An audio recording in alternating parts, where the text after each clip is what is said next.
Hi, I'm Kit, one of the reviewers responsible for evaluating your work in this competency, writing conventions. I'm here to share tips that will help you achieve mastery with a minimum of resubmissions.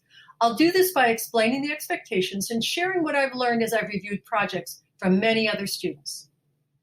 This competency is part of the goal crafting your message.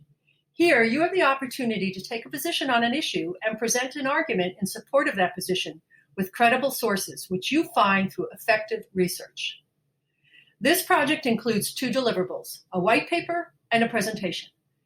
There are 3 rubric criteria for the white paper and 2 criteria for the presentation. Step number 1, and this may seem obvious, but the first important step is to carefully read the instructions. Everything you need to know is included there. Read them more than once. It might help to take notes. For your white paper, decide on what topic you want to write about from the topics and research list. There are 3 to pick from. Read through each, looking at the resources provided, and select one to write about in your white paper. Next, select a citation format to use. Here too you have 3 choices, APA, MLA, or Chicago.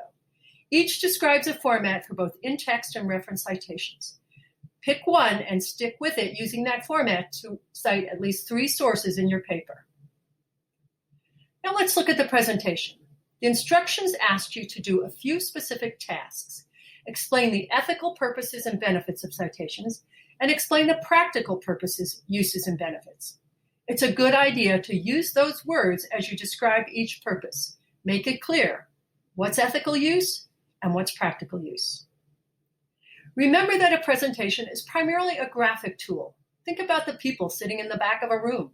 Can they read your text? What makes it useful? Use the notes section for more in-depth descriptions.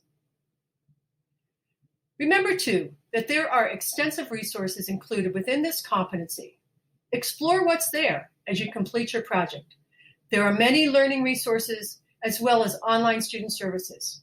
It might be helpful to attend a project Q&A with an expert session for this competency, where you can ask questions, get information, and maybe learn some new strategies.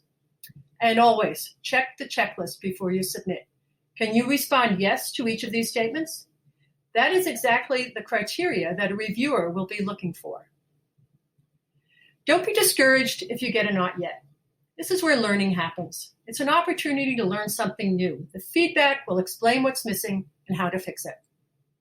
Remember, too, that you're not alone. There are many ways to reach out for help and support. Make good use of what works best for you. And good luck as you explore the Writing Conventions competency. I'm looking forward to reviewing your project.